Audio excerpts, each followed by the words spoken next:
Welcome in, everybody, to my Week 4 Power Rankings.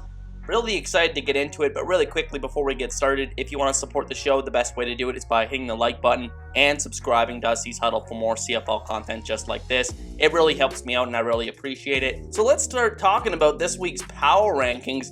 And honestly, we're just going to kind of breeze through this week because there's honestly not a ton of movement except for a couple of teams. And it's just because I didn't really feel confident. I don't think I felt confident moving teams up or down just based on what we've seen the past week. And we're just going to have to see how it goes going forward if there's going to be a lot of movement coming after the Labor Day weekend, which I actually anticipate. With only the 3 games being played in Week 4, it's to be expected that there isn't a lot of movement this week. So we'll start at number 9, and it's the same as last week, and that's the Ottawa Redblacks.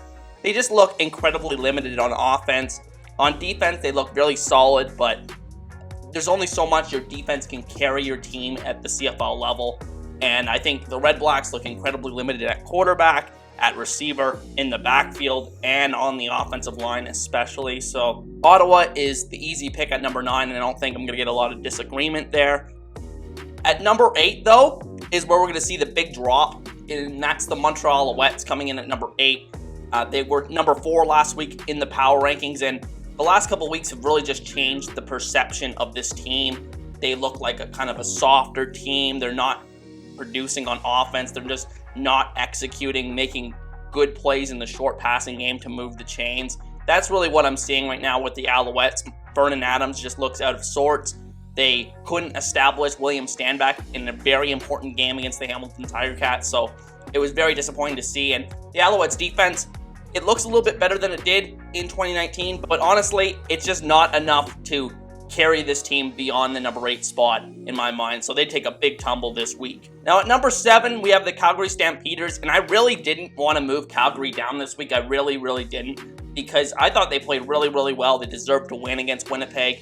Really great road game there, but because of BC's victory, I had to move them up, and we'll talk about them in a second. But I think I like what I see from Jake Maier. Apparently, Bo Levi Mitchell is rushing back from his leg injury, and we'll see what happens if he ends up starting in the next couple of weeks. But right now, they're 1-3. They're going into these back-to-back games against Edmonton, and we'll see what happens with them. I think overall, their defense is really coming into shape. I think guys like Darnell Sankey, the rookie, and guys like Jameer Thurman, who came back from the XFL, making a big difference to that unit. The secondary's been really good. So I think there are really good components to this team, and we could see a big rise in the power rankings going forward if they can continue to get better on the offensive side of the ball and put the ball in the end zone. And that's honestly the case for a lot of teams in the CFL right now. And at number 6, we have the aforementioned BC Lions. And honestly, they're still one of the hardest teams in my mind to figure out through 4 weeks. There's times that this team looks like one of the best teams in the CFL. They have one of the best quarterbacks. Mike Riley's actually playing at a really high level this season.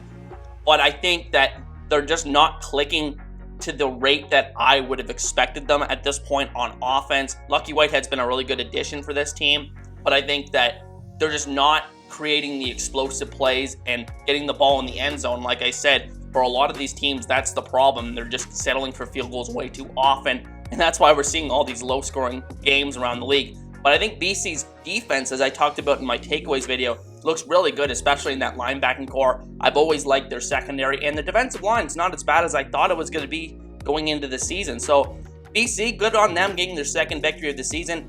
I had to move them up 1 spot, but this is as far as I'm willing to move them up as of right now. Now at number 5, we have the Edmonton Elks, and this triangle of teams between Edmonton, Calgary, and BC, I had the hardest time trying to figure out what order these teams are going to go. Edmonton, of course, did not play this week due to the COVID outbreak, and we'll have to see what happens with this team as they go into the Labor Day Classic here against Calgary, and can they overcome all these players that are probably going to be out due to being sick. So we'll have to see what happens with them, but I really did like what we saw from this team the last time we saw them going into BC and winning that game. So honestly, they could drop drastically after this week if they look terrible against Calgary, but right now I just gotta hold them at number 5 because effectively they just had a bye week. At number 4, though, this is where I'm gonna get a lot of pushback, and I'm gonna go with the Hamilton Tiger Cats. And before everybody starts yelling at me, it's just one game, they didn't really look that good, it was just Montreal looking bad, ask yourself this: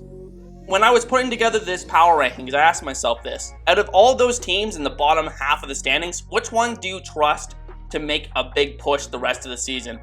And honestly, it's definitely the Hamilton Tiger Cats. I think they have the most established players. They're still very banged up. If they get all those guys back down the stretch, they're going to be a very, very hard team to play against. The offensive line still looks like it has a lot of issues, but as we go forward, I think a lot of these offensive lines in the league are going to get a lot better as we get more live reps under them. And we're going to have to see how that goes going forward. But I think Hamilton with Dane Evans looks much better than it did with Jeremiah Mazzoli. And I think that really provided a spark for this offense. And on defense, they looked excellent against Montreal, and they were able to stop the run. Ted Laurent being back in the middle of the defense made a big difference. So we'll have to see how that goes going forward. But I vault them up all the way from number 8 to number 4 because they win a massive game at Montreal. And I think that going into these Toronto games, they have a very good chance of, making their run here to the top of the East Division. Now, speaking of the top of the East Division, at number 3, we have the Toronto Argonauts, who stay at number 3 this week. Effectively, again, had a bye week this week because of their postponed game against Edmonton. And I really like this team. I think they're showing a lot on both sides of the ball. The offensive line, I still have questions about at that right tackle spot, but I think that overall, it looks like a very good team. I think they have a lot of explosive playmakers on the perimeter. And with DJ Foster, this guy that they've just found at running back, we'll see how he does going forward into these Labor Day matchups against Hamilton. But it's really going to come down to how they play against Hamilton.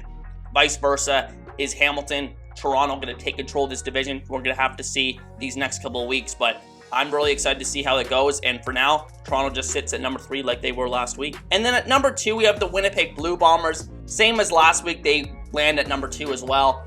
They beat Calgary, albeit with a really close shave there. They didn't look all too impressive, but all things considered, they do so many things well, such as run the ball, they protect the quarterback well, they rush the passer well.